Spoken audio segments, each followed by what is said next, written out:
everybody, Shabbat Shalom, Asdod.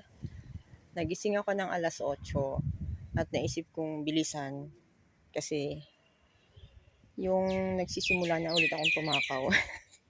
Kumain ako ng agahan, yung niluto kong manok at hita ay, yung manok at hita ay nilagay ko sa pinggan ko.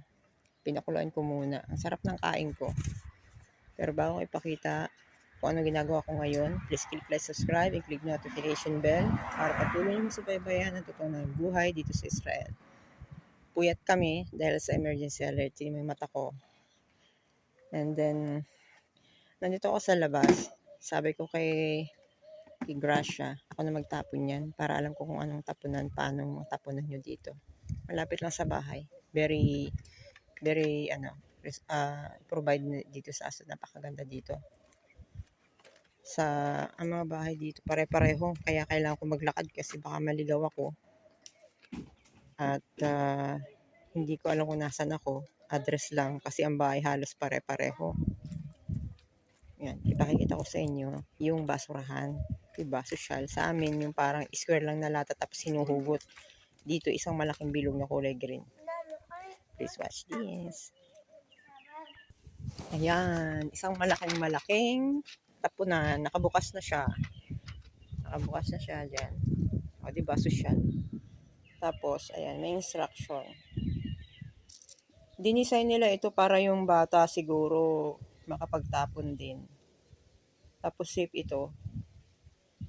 O, diba, safe sa bata kung ang bata magtapon din. Kasi pabilog siya. Ang galing. Tapos, nakaganyan lang. Tapos, yung mga karton, dyan lang nila ilalagay. May kukuha niyan.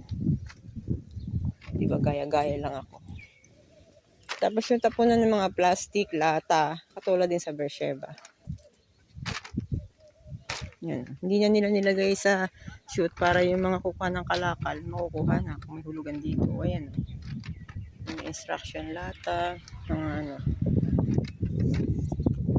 Tapos yung isa,